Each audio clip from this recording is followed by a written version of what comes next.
Welcome to the Vedic Perspective. I'm your host, Ralph Lorino, and I'd like to thank everyone for joining me today. And I would like to remind everyone the meaning and purpose of the Vedic Perspective radio program, which I believe distinguishes it from other programs. The Vedic civilization's destination is to go back to Godhead, back home, where there's no birth, no death, no old age, and no disease. The Vedas direct everyone not to remain in the darkness of the material world, but to go towards the light of the spiritual kingdom, far beyond the material sky. So let's keep that meaning and purpose of the program in mind today as we go through the information. Today's program is going to be about the meaning and purpose of the yoga system. I believe that there's a lot of misinformation and disinformation about the meaning and purpose of the yoga system, what exactly yoga means, what exactly the program is, how it relates to spiritual enlightenment, what is the most practical yoga system for today's modern age. This is an important point, is that there are two ways of gathering knowledge.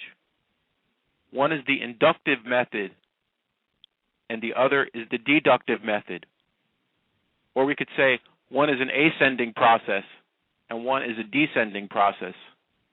Now, in the ascending process, or the inductive method, which is what current modern science is based upon, which, as we see, often change from year to year and from generation to generation. What was considered to be knowledge in one generation is thrown out, and then new textbooks are written, new experts are put forward, and this is the problem with the inductive system of knowledge, is that it is fraught with difficulty because the human being has four, we may call them defects, as far as gathering knowledge in the inductive sense. The first is that we are prone to commit mistakes. I think that we've all experienced that in our lives, that there is no one out there that they can say that I am perfected to the point where I've never committed a mistake in my entire life. This is easily understood, that we have a propensity in the human condition to commit mistakes. The second is that we have the propensity to become illusioned. Now, illusion means that we take one thing to be another. For example, if we're driving down the road on a hot day, we may see off in the distance what appears to be water on the road. So it's not water, it's actually the heat waves rising off the surface of the road. So there is a reality there. There are heat waves, they're rising off the surface of the road, and they're creating an optical illusion, makes it appear that there is water there. So illusion is mistaking what is actual reality for something else. I think that we've all experienced this in our life, whether it be on the gross or subtle platform. So again, it's easily understood that in the human condition, there is a propensity to become illusioned. The third propensity is to cheat or to be cheated by others. One thing we've all experienced in our life is that there are a lot of cheaters out there. There are a lot of people out there ready to exploit you or to take advantage of your good nature and to cheat you. So this propensity is, again, it's easily understood, even if we don't have that own propensity within ourselves, try to cheat, but we can understand that propensity is rampant within the human condition. There are people that would like to take advantage of other people, get something from them which they haven't warranted by deed or the quality of their actions. I think we can understand that the cheating propensity is rampant in the human condition. The fourth is that we have limited imperfect senses. Several examples of this before. When I close my eyes, the nearest thing to my eye is my eyelid. But because of the lack of light coming into my eye at that point, I cannot even see that. That's a very simple example to point out all the different ways in which our senses are imperfect and they're limited. There are different types of ranges of hearing and sound vibration that I cannot take in with my senses. There are different ranges and frequencies of light that I cannot take in with my senses. And even no matter what instruments modern science builds to try to capture all the different goings-on of the universe, it is not possible to even create highly technological instruments that can fully comprehend all of goings-on and the proceedings going on around us in the universe. Even in modern physics now, they speak of, in string theory, which is the most current theory of the origins of matter, that there must be at least up to 11 other dimensions. We can perceive in 4 dimensions, 3 dimensions of space and 1 dimension of time. But even if we could perfectly comprehend and create some instruments that could perceive all the frequencies of light, could catalog all the smells, could capture all the different sound vibrations, to be able to hear everything, there are still extra dimensions, even admitted by modern physics, that we cannot comprehend. So even if we were able to perfectly understand this continuum of 4 dimensions, there are still extra dimensions beyond that that we will not be able to comprehend so easily, and perhaps we will never be able to create any type of instrument to probe and delve into those other dimensions and what exactly is going on there. So I think that we can see there that the problem of having limited and perfect senses.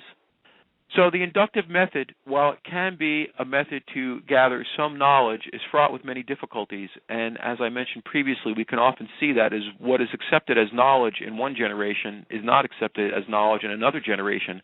Even the changes seem to be happening much faster than that.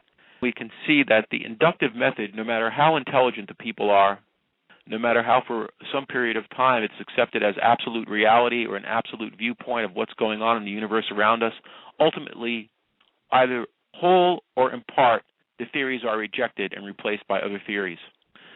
So this is where the Vedic conception comes in of the deductive system of knowledge, or the descending process, which means to hear from bona fide authorities. And I've given this example many times. It's very difficult for me to find out through the inductive method or by experimentation who is my father.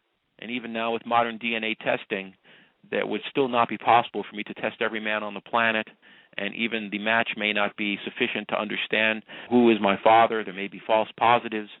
But if I just hear from my mother who my father is, then the knowledge is complete and it's absolute, and it can be rest assured that it's the truth. This is the example that we can give for the Vedic deductive descending process of knowledge, is that we hear from bona fide authorities about the nature of the absolute truth, the nature of the universal proceedings, the nature of the cosmological situation. And as long as the authorities are reliable, then the knowledge is reliable, and it saves us so much time and effort in having to make so many mistakes and accepting so many false theories. Then the knowledge is perfect if we hear from the perfect source. Giving that as a little bit of a background, we're going to delve into the meaning and the purpose of the yoga system. So the first thing I'd like to do is to establish the authority of the Vedic evidence. I'd like to read a few passages and excerpts from the Bhagavad-gītā As It Is, the complete edition, with original Sanskrit text, Roman transliteration, English equivalents, translation, and elaborate purports by Bhaktivedanta Swami. This is from the original 1972 edition. The first thing I'd like to read is the Foreword by Professor Edward C. Dimmock, Jr. So my hope here is to establish that both Bhaktivedanta Swami, as the most current link in the line of Vedic teachers which stretch back 5,000 years, is a bona fide source of information and knowledge, and that the Bhagavad-gītā As It Is, similarly, is also a bona fide source of knowledge as it concerns the yoga system. And I've mentioned previously that there are so many ancient wisdom systems from the past, and all of them have something to offer mankind.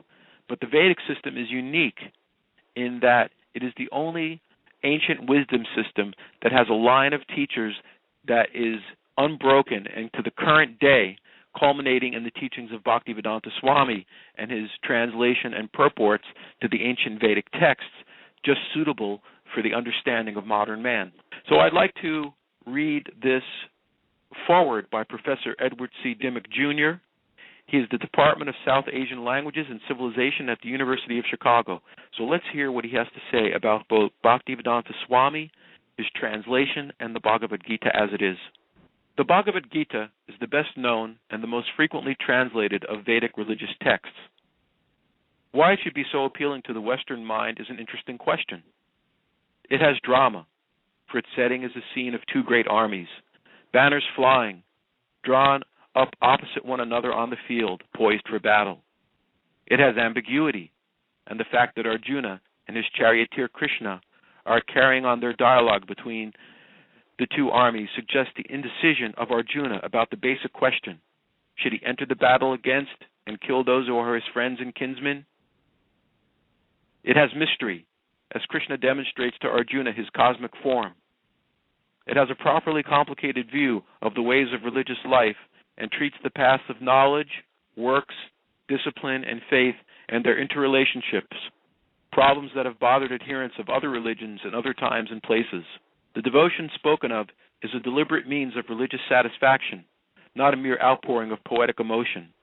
Next to the Bhagavata-purāṇa, a long work from South India, the Gita is the text most frequently quoted in the philosophical writings of the Gauḍiya Vaiṣṇava school, the school represented by Bhaktivedanta Swami as the latest in a long succession of teachers.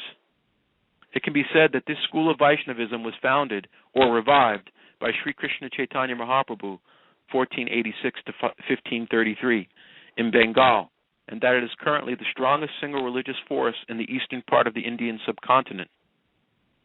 The Gauḍiya Vaiṣṇava school, for whom Krishna is himself the supreme God, and not merely an incarnation of another deity, sees bhakti as an immediate and powerful religious force consisting of love between man and God.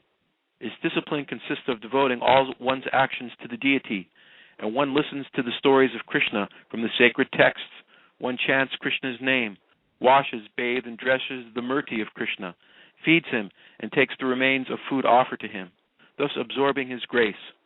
One does these things and many more until one has been changed. The devotee has become transformed into one close to Krishna and sees the Lord face to face.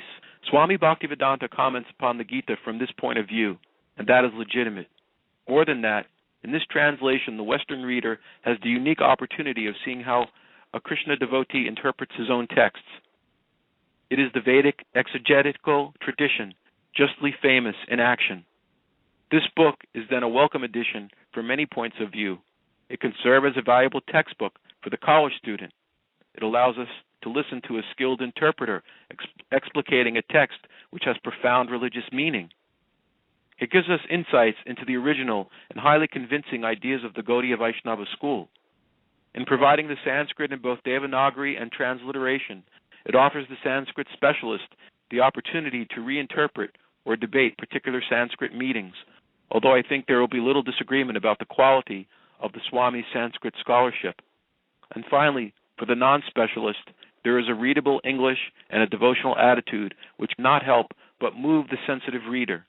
And there are the paintings, which, incredibly as it may seem to those familiar with contemporary Indian religious art, were done by American devotees.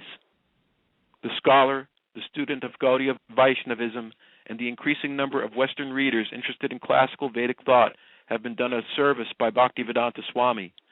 By bringing us a new and living interpretation of a text already known to many, he has increased our understanding manyfold, and arguments for the understanding in these days of estrangement need not be made. This is a wonderful passage by Professor Edward C. Dimmock. He really hits on a lot of the main points about why this Bhagavad-gītā, as it is, translated with full purports by Bhaktivedanta Swami, is an authorized and bona fide source of hearing, so that we can accept the knowledge as being complete and reliable, and in this way save so much time in mental speculation, in committing so many mistakes, and perhaps being diverted along the wrong path when it comes to the understanding and the practice of the yoga system. We should always keep these points that Professor Dimmock has made here. The Bhagavad-gītā is the best known and most frequently translated of the Vedic religious texts, so it is extremely famous and world-renowned. This was spoken 5,000 years ago, and people are still interested in this book today. Proves that it has something very powerful to offer the readers and seekers on the path of knowledge, whereas in today's modern world, there is no book that people are interested in that can compare to this, being 5,000 years old. In the Western culture, one philosopher always replaces another, one scientist always replaces another. Books that were once in favor fall out of favor. This proves that this is a very powerful source of knowledge that is coming from the Bhagavad-gītā, that for 5,000 years people have been studying this book, and not just ordinary people, but also all the great scholars and philosophers of the world, the New England transcendentalists such as Thoreau and Emerson, all of the major philosophers in the Western world, such as Hegel and Nietzsche. So we could go on, and many hundreds upon hundreds of the great thinkers throughout history have to say about the Vedic literatures and how they found a new light and a new source of very valid knowledge through the Vedic literatures. So I've only given a few names there,